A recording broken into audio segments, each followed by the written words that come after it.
All right, thank you very much for joining us. Thank you so much for joining us as well. This has been, I think, the third or fourth time that we're doing this, and it's been a great pleasure to have our distinguished guest, and also it's been a very good feedback we've been getting from our viewers and also the people who participate in our panel.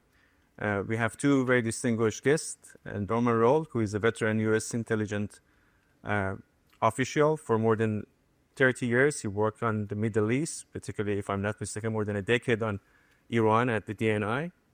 And also we have Mark Dubowitz, who is the CEO of the Foundation for Defense of Democracies. He's a leading voice in Washington, D.C. for illicit finance and sanctions on many countries, particularly Iranian regime. Thank you so much for joining us. And today the panel comes at a pivotal moment for Iran and the region. Obviously, after the 12 days war, the region has fundamentally changed. We've seen the vulnerabilities of the Iranian proxies in the region and how they're weakened after the 12 days war.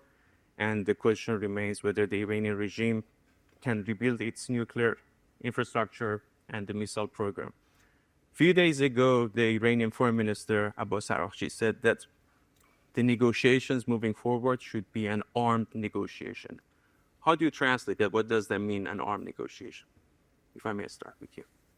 Well, first, it's a pleasure to be here. This is an extraordinary voice for the Iranian people. It's an extraordinary voice for the world to understand Iranian issues. And it's always an honor and a pleasure to sit with Mark. I learn a lot whenever I'm in the room with him or listening to him, and the world learns a lot from the Foundation for the Defense of Democracies on any issues. And I encourage everyone to go to their website and learn from them at all. And also, I advise United Against Nuclear Iran, and I should mention their website as well, to be fair. Iran is in a difficult position. Their nuclear program has essentially been severely damaged, if not destroyed. Their centrifuge production capacity, their enrichment program, their conversion program, as a program, no longer exists. The weapons program, therefore, in many ways, has been severely damaged, if not destroyed. It can all be rebuilt. The Quds Force still exists. A large portion of their missile program still exists. Iran, therefore, will seek to remain an offensive threat to the region and the world, because it believes that it can only deal with the world as an equal if it does so as an offensive threat. And I think that's been the challenge of the world in dealing with Iran on its nuclear program, because its nuclear program has always been, in essence, a shield for this offensive capacity. It's been if you push us too hard on our Quds Force, our missile program, we might move towards to build a nuclear weapon. Now you've got the Iranians switching this. And now the Iranians are in essence saying, we've got to rebuild our offensive capacity in order to rebuild the shield. It's a very different dynamic that's been developed as a result of the June war.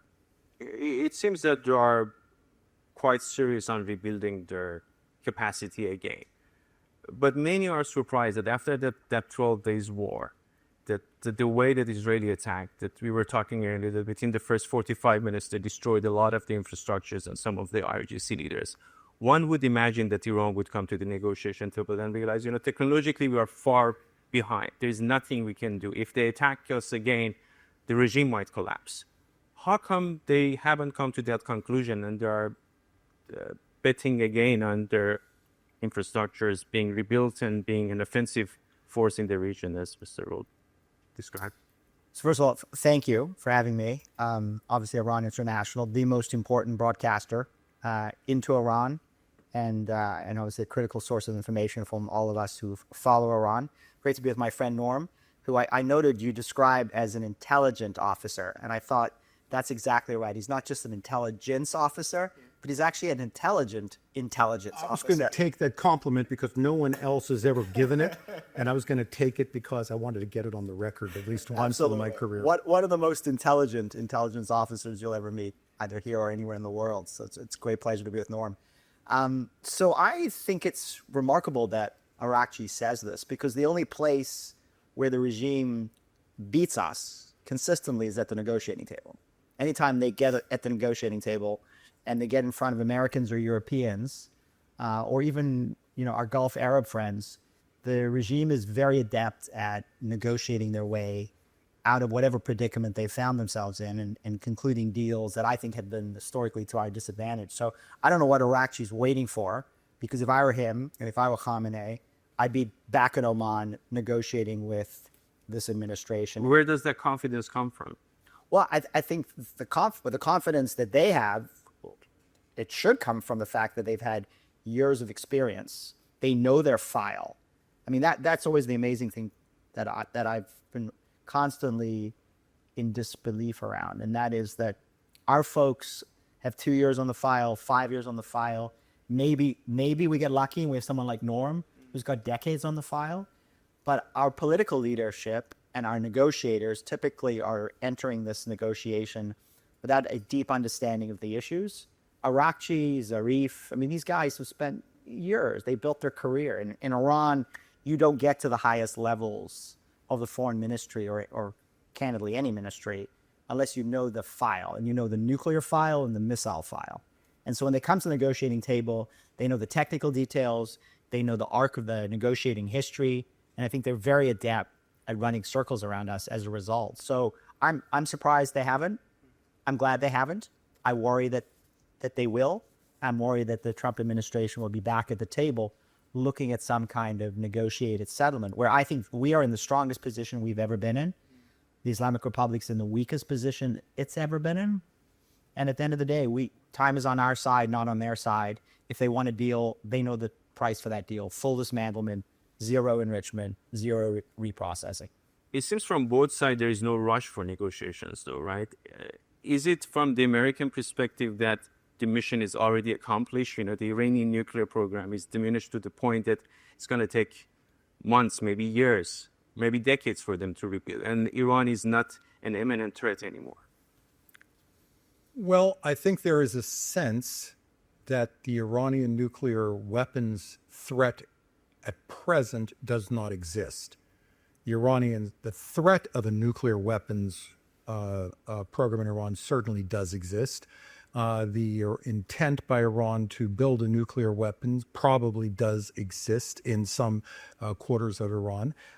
And as a priority, when you compare it to other challenges the White House is facing with its limited number of personnel, its finite number of policymakers, the president does have to rack and stack on a daily basis how he's going to handle that. There is a judgment issue on how to handle that. One may presume that he's got a sense of how the Iranians are thinking based off of his discussions with regional players, perhaps other collection, and therefore he's not going to waste time on feckless negotiations. At some point, we will have to engage Iran, but also Iran's economy continues to undermine the regime. The terrible effects of the drought through mismanagement that the Iranian people are unfortunately enduring, the impact of Iran's isolation, that it watches its economy go further and further behind its neighbors. It does, in essence, weaken Iran's the government's popularity, even more so. But at some point, the president will have to engage, and the Iranians will have to come to the table. Now, the president's got to see that they're going to come to the table with a serious intent. And in the end of the day, that means giving up those pieces that allow them to build a nuclear weapon. And if that's not going to happen, there is a price of giving the Iranians negotiations. That automatically raises the rial. That automatically gives the Iranians the opportunity to say, if you pressure us in any way on the Quds Force, on missiles, on anything else, we're going to walk away from negotiations. And the Europeans and others will say, you don't pressure them. We're not going to cooperate on those issues because we don't want negotiations to collapse. So you start bringing in those complications. So I wouldn't start negotiations unless I thought you had a serious shot of progress. What do you think, Mark? Yeah, no, I think that's exactly right. I do think the Iranian strategy may be to wait out Trump. I think there might be a sense that 3 years' time, Trump's gone, and that the next president, Republican or Democratic, is not going to be as committed to stopping Iran from developing a nuclear weapon. Would you say it's a safe bet? Do you think they can prolong these negotiations, or pretending that they're trying to negotiate on some terms and wait for 2-3 years and hope that the government, both in Israel and the United States, change? That's what I would do. I'd be back in Oman tomorrow. I would start negotiating with this administration, and I would just stretch out the negotiations. And Norm is exactly right. The mere appearance of negotiations will help the Iranian economy. It'll put the Europeans on the other side of the ledger. Right now, they move forward with snapback. They're committed to some semblance of maximum pressure. Now they'll be committed to maximum diplomacy. And I think for the Iranians, for the regime, play it out over a few years, and then Trump goes, and then we'll get a Republican president or Democratic president not willing to use U.S. military force, and then they can go back and reconstitute. Now, in the meantime, what I would do if I were Iran, I'd be reconstituting my air defenses. I'd be reconstituting my ballistic missile production capability, because I think their assessment will be that President Trump is not going to order military strikes, or maybe not even support Israeli military strikes, if Iran is merely building up its air defenses and rebuilding its ballistic missile production capability. If I were them, I just wouldn't do anything on the nuclear side, because anything provocative on the nuclear side is likely to lead to more U.S. military strikes, or at least the president greenlighting Israeli strikes. Are you advising them? Because it seems like it is exactly what they're doing right now. Yeah, I mean, I think this is the strategy, but I think the thing they haven't done is they haven't gone back to Oman. And I think the reason for that is that they're deeply humiliated. I mean, for Khamenei, this is the greatest humiliation of his career. And the idea of going back to negotiations in Oman with the hated Americans who just took out his nuclear facilities and just greenlighted the hate of the Israelis to take out nuclear ballistic top IRGC command is a huge humiliation. So I think that's why he hasn't greenlighted negotiations. But I think that is the right strategy. And I think we Americans and those in the region need to be on guard for this game, because they play this game better than anyone in the world. This strategy is their history. In 2003 and 2004, Iran faced a situation where the U.S. invasion of Iraq and Afghanistan placed massive numbers of Western forces on each side of the country. There was a sense in Iran that an invasion of Iran would be next. The Iranian nuclear program, the Ahmad program that they continue to deny has ever existed, was on the table, and they stopped the program. Iran's role in the region was seriously in question. The Quds Force existed at the time. How did they respond? Well, the Quds Force then spent several years reconstituting its role in the region. They then spent several years with dual-use programs, maintaining portions of the program and personnel that they could then rebuild, and structures, while negotiating with a West that became acclimatized to a different type of Iran. And they then built a nuclear program, and the Quds Force then built itself out. You then had around 2011 and 2012. And by the way, and killed Americans. And killed Americans. 2011, when nothing happened. 2011 and 2012, you have the collapse of Syria. 2009, you have this period of time. They moved past the threat of regime collapse, the 2009 events, but you have 2011, the Arab Spring, and you have the collapse of Syria as a threat. The Quds Force again pushes through the threat of regional issues and spends several years building out in the region, killing Americans, also the region, threats there. You have an expansion of the nuclear program into 60%. Nothing happens. So right now, again, the Quds Force exists. The missile program exists. If you're in Iran, your goal is stability. You've got to work through leadership transition through the passage of the supreme leader, through the transition to the next generation of leadership, through this transition through a terrible economy, through a terrible bankrupt political leadership. And you then see what happens with a new Western leadership, not only in the U.S., but a European leadership. They have détente with the Arabs. and you see what happens. It's the smart way to play this. And your nuclear program, you don't need to rush this, because it not only will take billions of dollars, but you have a chance then to say, you know, what sort of technology do I put in place? Maybe I don't start with IR-1s. Maybe I start with IR-6s. Maybe I start with small modular reactors. Maybe I start with very different types of technology down the line.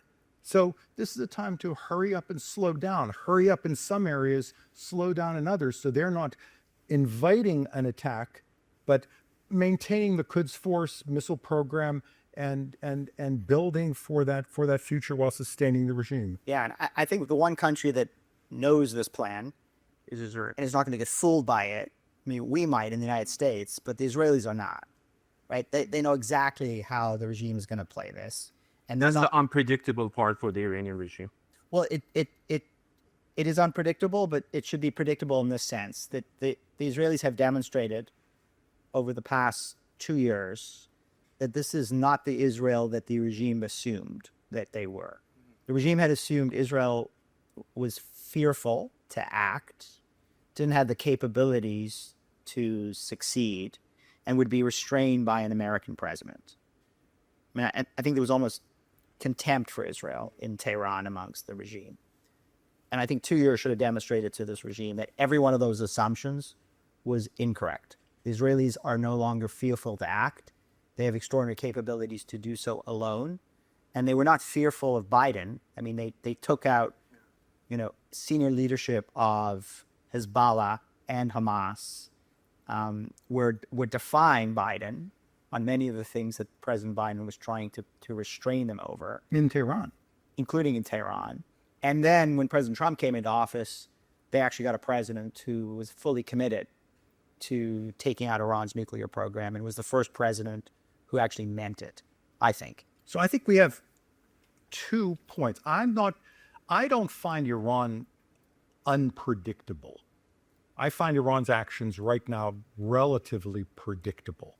And I think Iran now faces a world, as Mark has correctly and eloquently stated, where Iran now faces a world where, particularly since October 7th, Israel isn't going to wait for its adversary to come after and kill its people.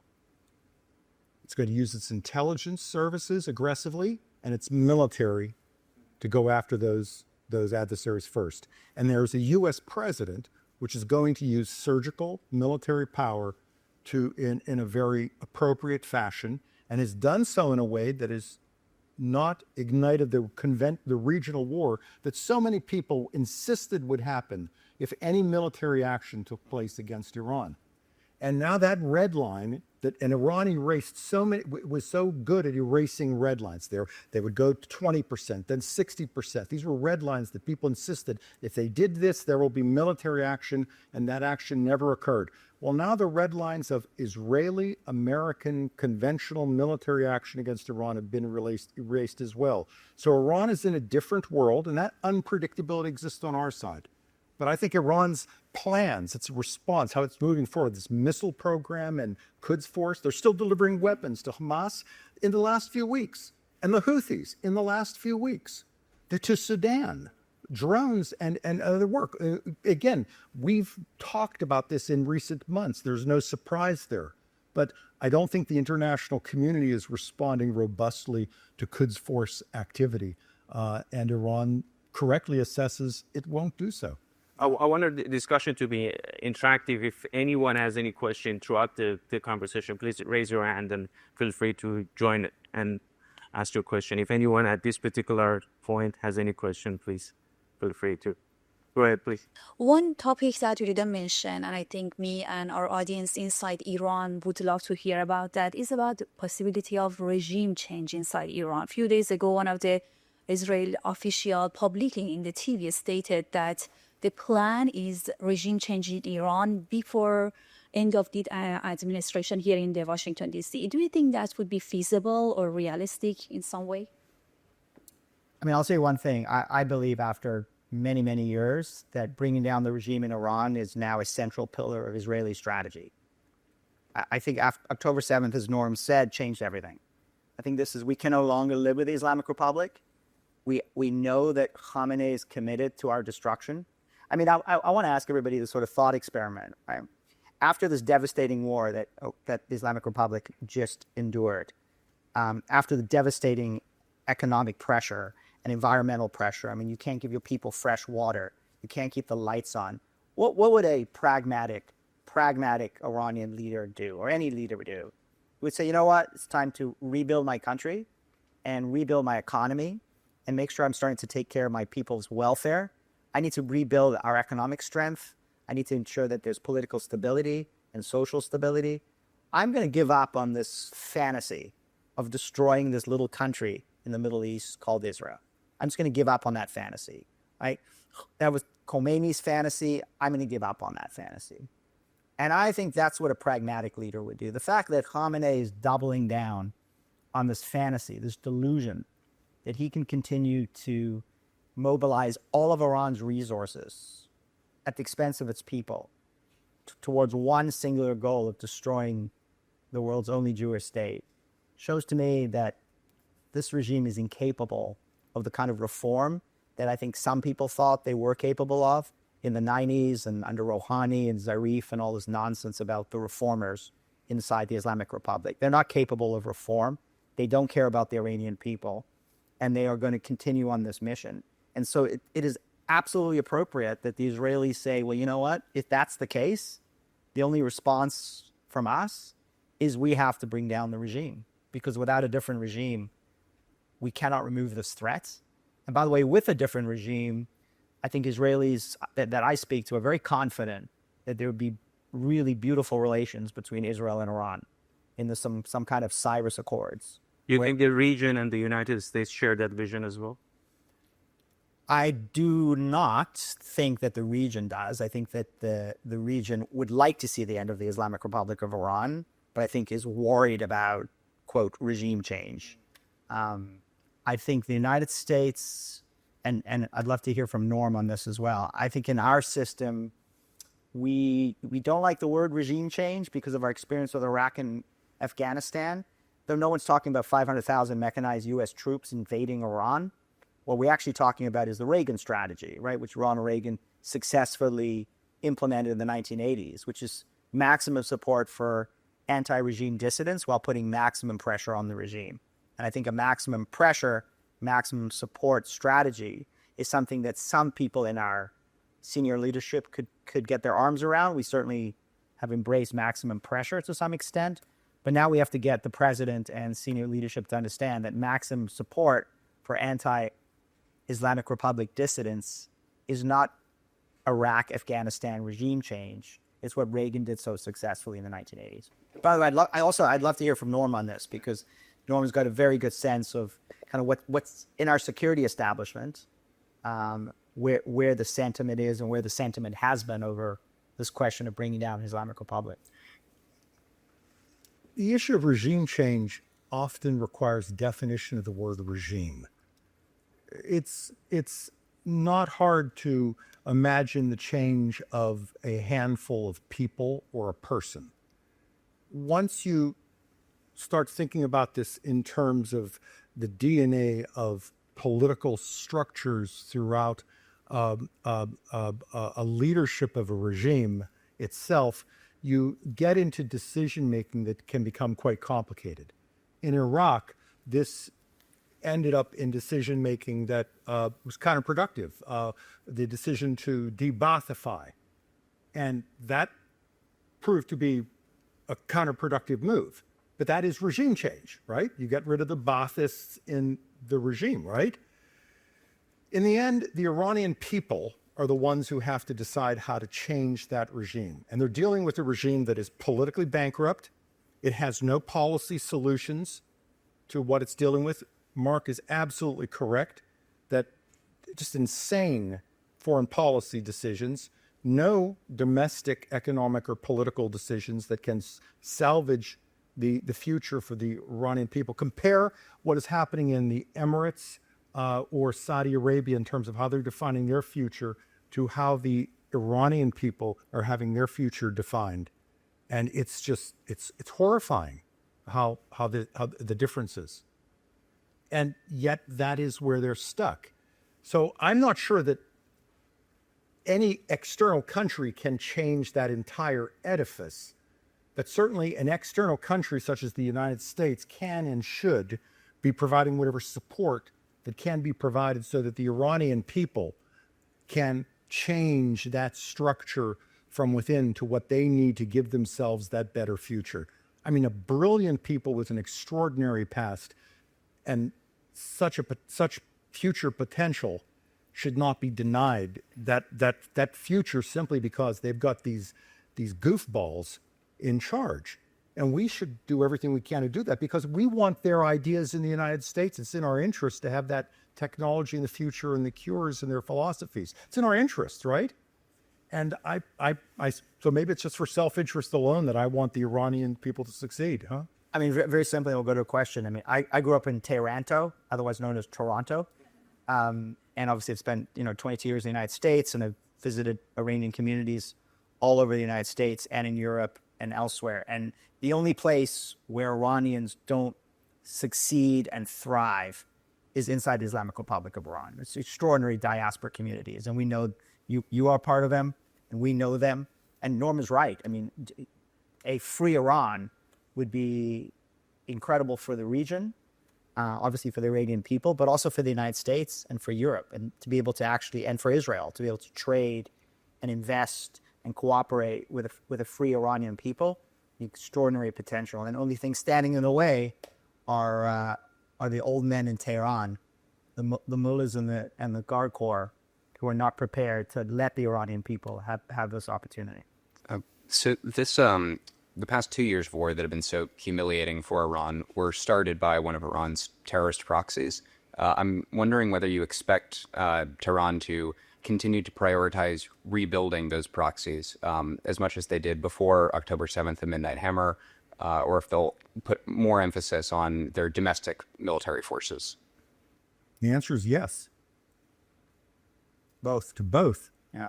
It's two different elements within Iran's government, are both funded under the current budget rather heavily. Neither element has had any cut in personnel, budget, emphasis in foreign policy priority. There is a report on Iran International, which I read routinely every day, that says that an Iranian official by the name of Shahlei has returned to Yemen, where he spent a number of years. He is an individual with a very dark history, and he has returned to Yemen to revitalize the Houthis. I suggest you may wish to look at his history online to see what that individual's history is like. That is happening. Again, we've seen weaponry, and I think what you're going to see is a type of different technology that is being taken out to these proxies. And I worry most about East Africa, because the Quds Force needs to replace the territory that they've lost in Syria. They need some place to conduct training, weapons transshipment, personnel movement to revitalize Hamas and Lebanese Hezbollah. And we're talking over the long term. This is not a 6-month issue. This is something over 3 years. And Africa is that great locale. We've seen this before, about 10 years ago. And we've watched the Iranians attempt to build a relationship with the Burhan government, as well as maintain some effort through Syria. And that's occurring. And again, they're trying to revitalize their solid fuel missile program. And they have a very robust coastal defense missile program against the GCC actors. Mark, what do you think? No, I think that's exactly right. I mean, again, their axis of resistance, I call it the axis of misery, because that's all it's actually brought to the region and to the Iranian people. Again, it's so fundamental to their security doctrine, but I don't see them abandoning it. I mean, they should. It's a waste of money, and it's been wholly unsuccessful, as the past 2 years have demonstrated. If you actually cared about national defense and protecting your borders, then yeah, you'd build up your conventional military. You would have a conventional military like any other normal country. But this is not a normal regime. It's a revolutionary regime. It's an expansionist regime for which the axis of misery is so important to these expansionist goals. So yeah, I think they'll double down on building up their conventional military. That worries me. I mean, this regime with Russian and Chinese fighter jets and battle tanks and attack helicopters and Chinese air defense is going to be a more formidable military for the United States and Israel to contend with. But it's the axis of misery where they're going to continue to invest the money and produce the pain and the blood. Gentlemen, just a question of how you see the balance of forces internally. I do think that there will be this racking and stacking, okay, dial up one thing, dial down another thing. And the regime has always been so good at managing many fires at once. But the most important fire, I think, for them is the one internally. I think absolutely there is a world in which Khamenei is willing to die at the hands of an Israeli or even an American airstrike, but not be turned over to his own people. And to that end, I wanted to ask you about, what tactics do you see or what do you worry about as to how the regime manages the next 3 to 4 years of Trump and potentially Bibi? Because we see now a new tactic where you have digital repression when it comes to hijab enforcement. You have selective enforcement in some parts of town. Unfortunately, in D.C. and in other capitals, that's being amplified as, oh, they've given up on the hijab and the morality police issue altogether. So I see them slightly loosening on the cultural front, the same with the kind of pre-Islamic nationalism, the same with the kind of large gatherings and concerts.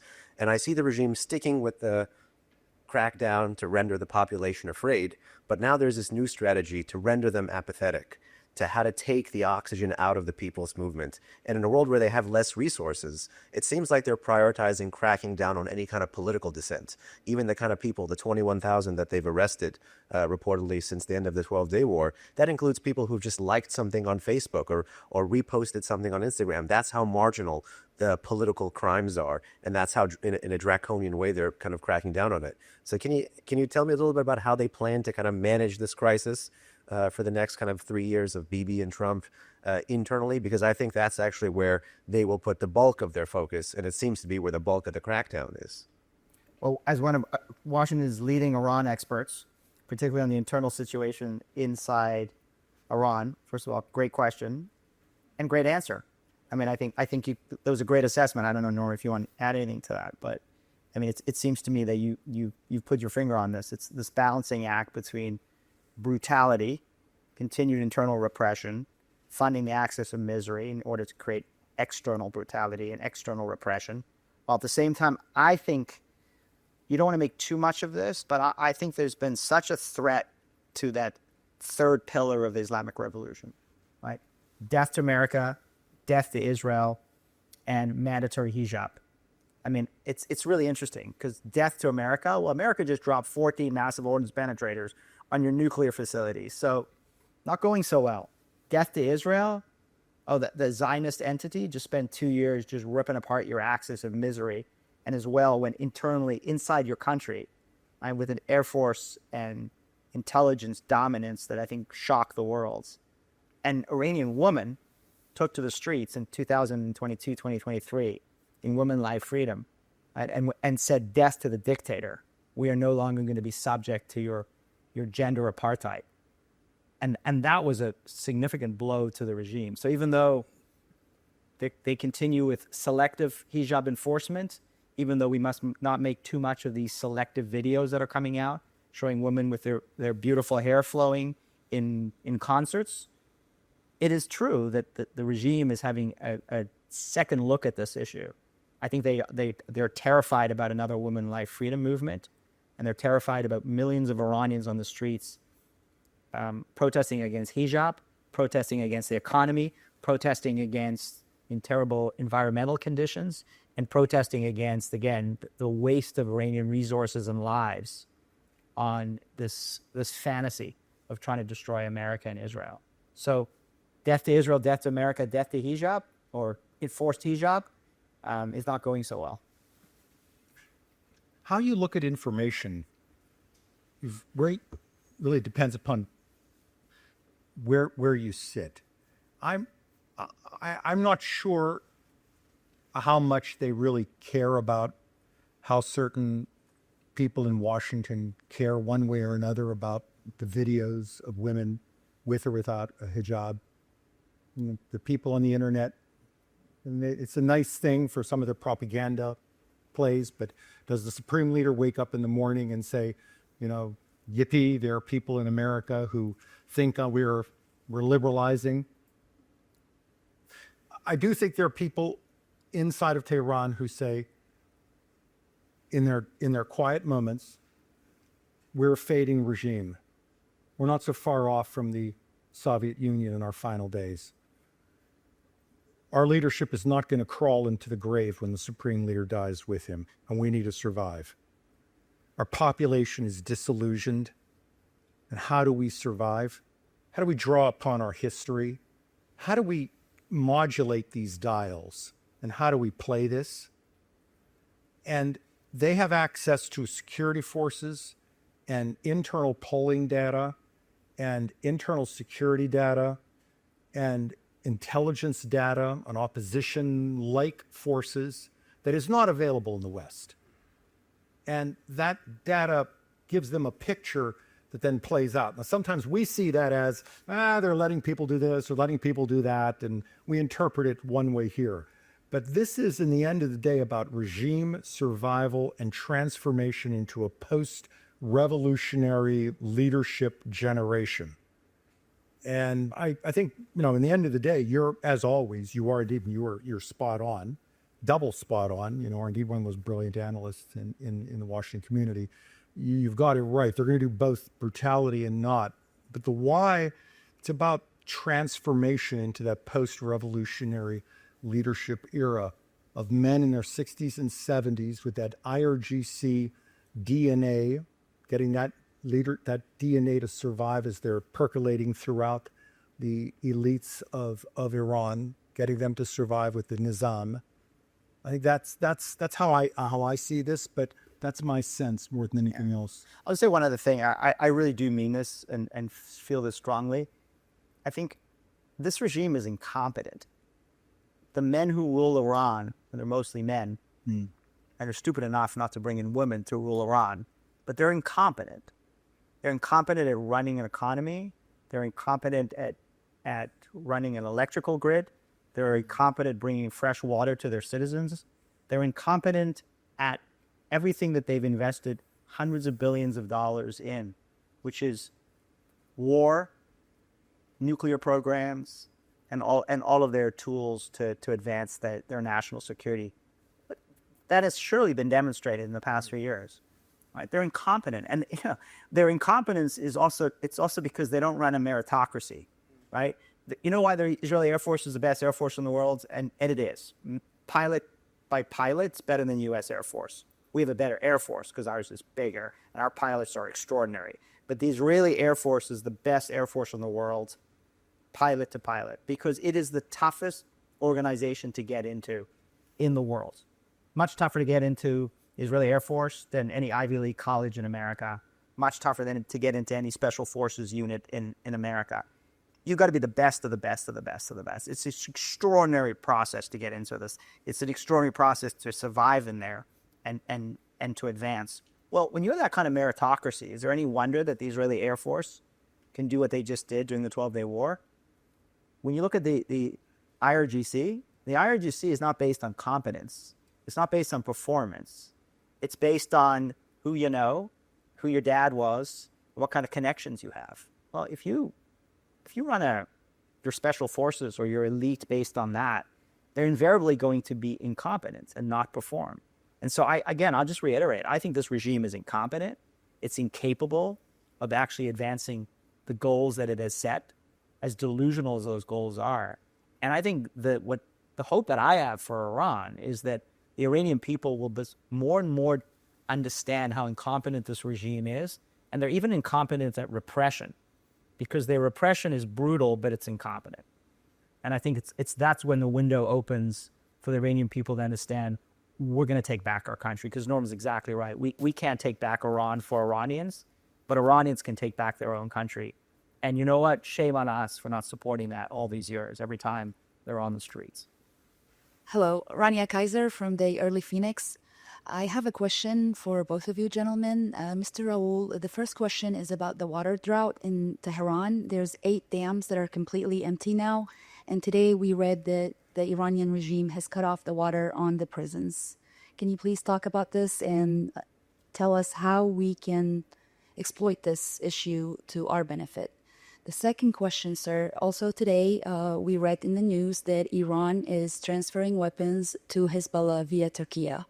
Can you please talk about this issue as well? Thank you. On the water issue, I don't see how this can be exploited other than saying this is one more indication of the government's incompetence. But the Iranian people already know this. The Iranian people are suffering terribly. I'm not sure what the West can do. And frankly, I think the region should offer as much water as it can to the Iranian people right now. I think it would humiliate the Iranian government, and I think the Iranian people would refuse to take it. But the United States has offered in times of earthquakes in the past to the Iranian people wheat and medicine and support, and the Iranian government has rejected this in the past. I frankly think that if the Iranian people are suffering from drought and they need water, it's a moment for the American people and others to say, look, I'm not going to turn a child away for a glass of water. And I know that the people in the Gulf would I'm sure do the same with water technology that they're so good at providing. And the Israelis have how often offered to assist on water technology as well, because it's the generosity of the Israeli people. And the Iranian government, of course, has refused that. And the dams are dry, right? And in the end of the day, you just got people without a glass of water because of foreign policy foolishness. But again, I think this is a moment where, and I know you don't mean this, I wouldn't exploit it so much as I think we should stand up with the Iranian people at this moment and say, how can we give you a bag of water, a glass of water at this moment, and put politics aside for just a moment. That's just my view. Yeah, I think that's exactly right. But listen, why is Iran in the situation that it's in? Well, one of the reasons is they took some of their top water experts and their top environmental experts. You know this, right? And they threw them in prison. And they threatened others who then had to escape. In fact, one of them has been writing articles recently on how to solve Iran's water problem. He's somebody who was threatened, imprisoned, and then managed to escape from Iran. So you're taking your best water experts and your best environmental experts, and you are accusing them of being foreign spies. For years. For years, right? Falsely accusing them of being foreign spies, locking them in jail and forcing them to leave the country. Then big surprise, you've got a major environmental catastrophe on your hands. With respect to Turkey, really quickly, look, we could have a whole Iran International episode on Turkey. I think, in my view, and this is controversial, maybe, I don't know about on the stage, but maybe in Washington, I think that the next big challenge we have in the region is from Erdogan and the Turkish regime, which again is a Muslim Brotherhood regime. I think the big challenge we have now is with the Muslim Brotherhood and their threats not only in the region, but the extent to which they have successfully permeated and subverted our institutions and our society, not only in America, but certainly even more so in Europe and Canada, Australia, and around the world. So I look at Turkey, especially this regime, and Erdogan himself, not the Turkish people, as a rising Muslim Brotherhood Islamist power, where he is trying to exploit the vacuum that the Islamic Republic has left in places like Syria to rebuild his sort of neo-Ottoman fantasy, which, like the Islamic Republic's fantasy, will end in tears for the region, but also end in tears for the Turkish people. Sorry, I want to change gear. My question is about the role of China and Russia in all this changes and all the struggles in the Middle East. This is one of my questions. Because now we know that China is a rising power, maybe already a power, and how will be the role for the survival of the regime? This is one question. The second question goes to Mr. Roule, that looking at your analysis on post-revolutionary leadership. Do you think that people like Putin type will come out like a ultranationalist person who will change the aspiration of the government and the regime? You want to start first? Well, it's certainly true that Chinese oil purchases from Iran are the primary economic sustenance for the regime, that Chinese and Russian diplomatic support at the United Nations is the primary reason that Iran has been able to survive everything from diplomatic sanctions, but also that Iran's proxies in the region have failed to face diplomatic pressure.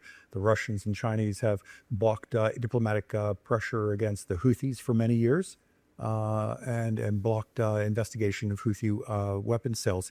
So all of this is true, and in part because when you think we often think in terms of money and time, but you need to think in space for a moment. Just think of a line. We think of Belt and Road for China and Russia and Iran. It's often seen as China is a very important country for Iran, but Iran is important for China in terms of geography. Think of a Belt and Road. Think of the Belt and pull Iran out for China. That's a heck of a hole in the belt if you're China. Now you can't dump freight to the East China Sea and take that to the Persian Gulf, the Arabian Sea through Chabahar. There is no territory. That's very hard. You need that territory of Iran. There is a mutually symbiotic relationship that isn't often discussed. And Russia, that is sometimes a competitive relationship on energy, a competitive relationship in some other areas. But in the end of the day, it's a supportive relationship too, because Russia and China each want to see Iran as a bit of a problem to keep the West, the United States in the region, drawn to some degree. So all of that is true. In terms of the follow-on regime, there are many flavors of the regime where it could follow on. But again, I think Iran has been fairly predictable in this regard. For the last 20 years, Iran has been gradually moving into an era of leadership dominated by individuals with a DNA from the Revolutionary Guard, with a worldview dominated by less the revolution of the Iran-Iraq War, but of a 2003 era where they see the successes and failures of Iran from what is achieved since 2003.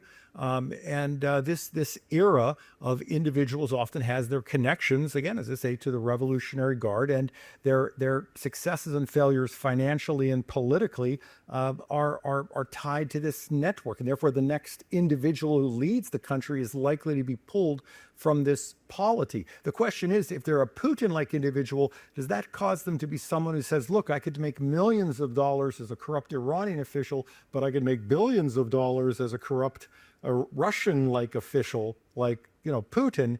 Is that the ideal, or do they become something similar to a Turkey type environment? I mean, there are different flavors, but one hopes instead that the innate brilliance and talents of the Iranian people turn them into a different direction. But again, I'm biased towards Iran, towards Persia, so I'm not a good prognosticator in that regard.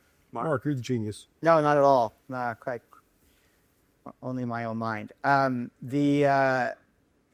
Look, I'll say this about China and Russia. I mean, the 12-day war, China and Russia didn't ride to the rescue of the Islamic Republic of Iran. They watched as the America and Israel eviscerated Islamic Republic capabilities. So if I were the regime today, counting on Beijing or Moscow, I think that's a bad bet. Now, are they going to get some help? Sure, they'll get some precursors for the ballistic missile production capability from the Chinese. Maybe the Chinese will sell air defenses. They're not going to sell their best air defenses to the Islamic Republic because, number one, the Israeli Air Force will eviscerate them, and then the Chinese will be in the situation the Russians are in right now, trying to sell S-300s and S-400s around the world that have just failed. So if you're China, you don't give your best air defenses to the Islamic Republic now. Maybe you give your second or third tier. And by the way, if I'm the Israelis, what I'd be saying to Beijing today is, You sell your best air defenses to Iran, I'm selling our best air defenses to Taiwan.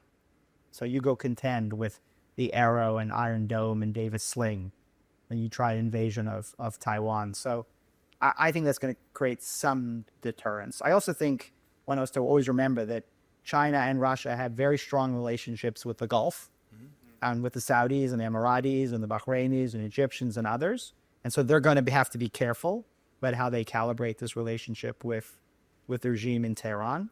And so, again, if you're betting on the Chinese and Russians, even with the strategic priorities that China and Russia have that Norm did such a good job of outlining, I think China and Russia are not going to blow their relationships with the Gulf, not going to have to take on the Israelis, and by the way, put themselves in a situation where they end up infuriating President Trump with serious consequences for trade and national security across the board. So not a good bet for the men who rule Iran. Mark, if I may, you earlier said that Iranian regime is incompetent. How come they are incompetent? As you said, Russia and China are not coming to their help. Saudis are not happy with them. Emiratis are not happy with them. Republic of Azerbaijan is not happy with them. They've been an adversary of the West for the past 4 decades, but they're still in power. And even though they are incompetent, but they are making problems all over the region, from Syria to Yemen to now even in Sudan. How come such an incompetent regime can be in power for 40 years? The United States, Israel, all the oppositions cannot take this regime down. And they don't have the support that Chinese have towards the regime, because even though they are totalitarian, but they are, providing means of, financial means for the people. There's level of prosperity in China. Or Russian, they might not like Putin, but there's not that much of social pressure that Iranian regime is putting on its people. It doesn't seem they have any friend, whether inside or outside, but somehow they are surviving. Tell me, what's the formula? So first of all, Norman and I are old enough to remember the Cold War. I can tell you're not, which is great. I wish I was that young once again. I remember I was a student at McGill University in the late 1980s, and I was doing Soviet studies. A mere child.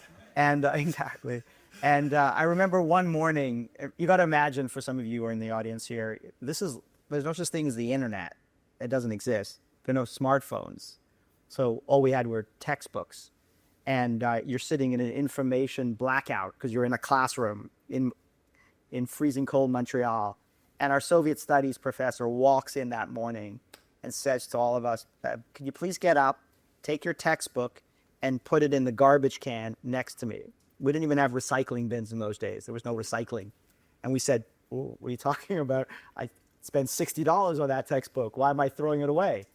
Everybody get up, throw it away in the garbage can. We all sat back down and said, Professor, what is going on?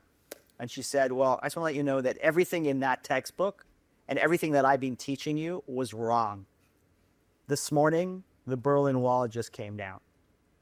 And 2 years later, everybody knows the Soviet Union collapsed. It is, I bring that perspective not to say that the Islamic Republic is the Soviet Union or 2025 is 1989. There are a lot of differences, right? History doesn't repeat, it echoes, as they say. But I think it's important to remember that we grew up in an era where the Soviet Union looked invincible. It had the Red Army stationed around the world. It had thousands of nuclear-tipped intercontinental ballistic missiles aimed at our cities. It actually had industrialized faster than any economy in human history. And there was a conventional wisdom in this town, and it manifested itself in what was then called détente, which is we have to live with the Soviet Union. We can counter it, we can pressure it here and there, but at the end of the day, we better live with this regime because it'll be here for the next 1,000 years, another 1,000-year Reich, like the Nazi Reich. But both Reichs collapsed, and they collapsed because, as Norm said, the Soviet Union, like the Islamic Republic, was economically bankrupt. All those statistics, economic yields, were lies. The Red Army was stretched around the world and actually was full of people who were not willing to fight and die for the country anymore. And it was ideologically bankrupt. Nobody believed in communism anymore. Nobody was willing to fight for Marx and Lenin. And it had actually Gorbachev who came in and said, this is not working. And Gorbachev's huge mistake was, if I open the system, glasnost, and I reform the system, perestroika, I can save the Soviet Union. What he didn't realize is the rot was so deep that when he did that, the whole thing collapsed. So again, some perspective, I truly believe the Islamic Republic of Iran is coming down. They're incompetent. They are strategic fools. They have devoted their money and resources to things that do not advance their country's power, that don't advance the national interest, and certainly don't advance the welfare of the Iranian people. And they have been literally humiliated by a country of 10 million people with a tiny air force and a tiny intelligence community that literally ripped them apart in 2 years. You know, when Trump came in and said, we own the skies, and then proceeded to order F-35s to bomb Fordo, I mean, we own the skies? No, well, actually, we didn't own the skies. The Israelis owned the skies, and they created an environment where we could go in and with minimal risk, not zero risk, but with minimal risk, we could do what our F-35 pilots were training to do for years and years, which was the exact bombing mission on Fordo. So what is Just as a tiny footnote quibble. quibble, please? The United States is the greatest military superpower in the history of the planet. We have owned the skies of Iran For years. for years. True. We have just never chosen to exercise that ownership, Right. but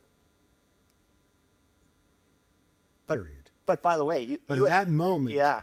in that moment, you know, we also didn't choose to exercise all the assets that would have been needed to undertake that capacity.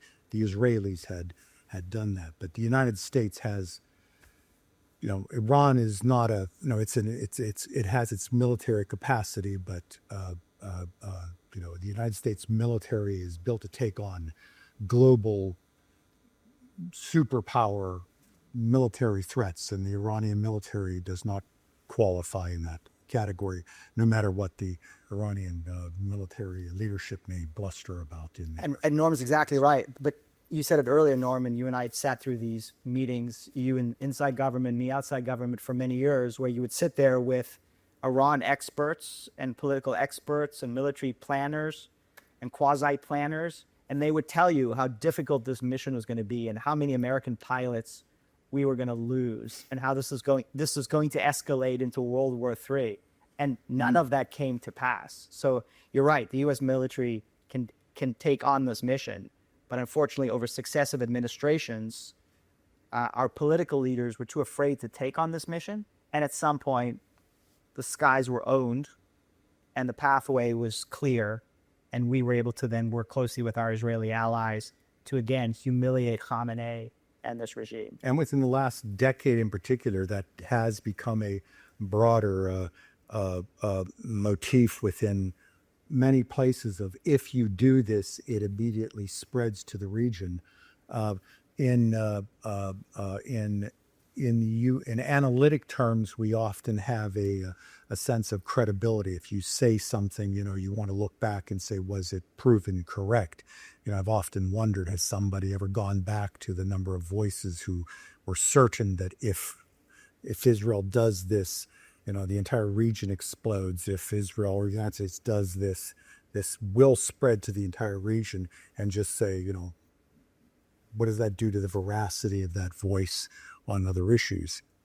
Because we, you know, it certainly would do something for the source veracity and other. And Do you think that and uncertainty after the potential collapse of the Iranian regime is one of the reasons that the United States have some sort of hesitation for regime change in Iran? Oh, listen, first of all, I think it's prudent to always look the day after and plan for the day after. I don't know how much day after planning has been done in the U.S. government right now, and the day after the Islamic Republic. My guess is very little.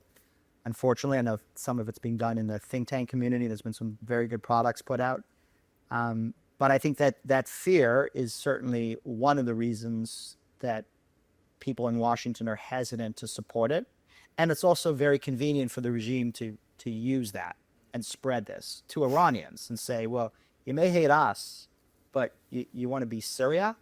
You want a Syrian civil war? Right? And then all of these but I think are exaggerated, but there is still an element of possibility scenarios that could ensue after the Islamic Republic goes down. Breakaway areas, civil wars, minority groups grabbing weapons, Loose nukes. or loose nuclear material. But to be prudent, we have to plan against this and guard against this, but it shouldn't be an excuse for paralysis. You did some comparisons with the Soviet Union and Gorbachev, but if Iranian regime survives this after the 12 days war, and some people think it might still continue, but if they survive this in the next 3, 4, 5, next decade, don't you think they're going to come stronger, and any possibility of change from the within will be less likely? Because the people will say, if they can survive the United States and Israel attack, how can we change it from the within? Well, they didn't survive an attack by the United States or Israel. They survived a surgical strike by the United States on select nuclear facilities. They survived an Israeli strike on select air defense, missile, and nuclear facilities and other sites, period. Okay, so let's put that into a pile. The second point is Iran's population is rightfully, reasonably, and correctly growing increasingly disillusioned with the government that can't provide water, an economy, a future for the children of Iran. I mean, that's at some point you've got to reach a tipping position for the people of Iran. I mean, who does believe in the revolution of Iran? I mean, this is like as Marcus said, history does have a rhyme. There is a bit of the Soviet Union of the late 1980s. Who believes in the great Soviet revolution in 1988? I mean, you can't stand up in Moscow and say everyone in East Germany wants to be like the Soviet Union, or in West Germany, they all want to be like us in Moscow. Well, who wants to be like Tehran? Who wants to live as well as everyone lives in Tehran? Who wants to live the good life of the IRG, of the Quds Force, the supreme leader, unless you're a militia leader looking for a gun and a chance to run something? There isn't a large group of adherents out there looking for that role in the world. And that's a reality. So I think this government, it's facing rot. It's just inevitable rot. Yeah, and I think what Norm said is really critical to understand. The United States and Israel did not, in the 12-day war, launch a regime-changing operation. They did not. I mean, as Norm has quite rightly said. Why do you think on the last few days of the war, the president of the United States tweeted something to the effect that, maybe if the Iranian government can't make Iran great again, the regime change is not a necessarily bad idea, make Iran great again? What was that signal for? It confused everyone. Yeah, well, that's Trump. Trump is all about confusion. And I'm not suggesting I'm a great He's not the commentator. He's the president of the United States. And when he says something, people perceive it differently. You should have Donald Trump sitting here next time. Then. Yeah, next time. Wrong person to ask. I should have Donald Trump sitting here. Look, I don't think... I would love to have it. Sure. I think the president, was sending a message to Khamenei. You have a choice, We can stop this war, or maybe I'll let the Israelis go further. I see. Maybe I'll let them have another 7 days. There was some speculation in the media that the Israeli Air Force and intelligence community had other targets in mind, and if the war had gone a few extra days or another week, they would have been a significant blow against the Guard Corps and the Basij and the security establishment, much more than they already had inflicted. It would have been interesting. I mean, sort of counterfactual history at this point, but had the Israelis had another 2 days, 3 days, 7 days, what would have happened? Could they have inflicted a regime-changing blow, or at least have gotten rid of a sufficient number of the security services, or at least frightened enough of the security services that would have opened up a space for Iranians to take to the streets? I'm not of the view, I don't know why people say this. Like, why didn't the Iranians come to the streets? That was their moment. No, it's not your moment when bombs are dropping. That's your moment to go in a bomb shelter, which, of course, the regime doesn't provide for Iranians. So I would not have expected Iranians to take to the streets in the middle of the 12-day war. But had there been sufficient damage done to the security services, perhaps in the weeks and months following, that opportunity would have arisen for Iranians to now take to the streets successfully. But again, I think Israel in its planning and in its doctrine is devoted itself to bringing down the regime in Iran. I think the Israelis understand that they can't, for the next 20 years, every year or 2 or 4, and depending on is there a president that will support it or not support it, have to go back and, as they say, mow the grass, right? They understand at the end of the day, to secure their future, they have to bring down the regime in Iran. And that can mean many things. It could mean providing support to the Iranian people, the kinds of things that many of us have talked about that we should be providing to them when they take to the streets so they have a fighting chance. Or it could mean the next time the military strikes go much further than the target set that Norm outlined, and they go at the heart of the security apparatus. My producers are indicating that our time is finished. Thank you so much, Mark Dubowitz and Norman Roule. It was a pleasure talking to you. Thank you, sir. Thanks indeed.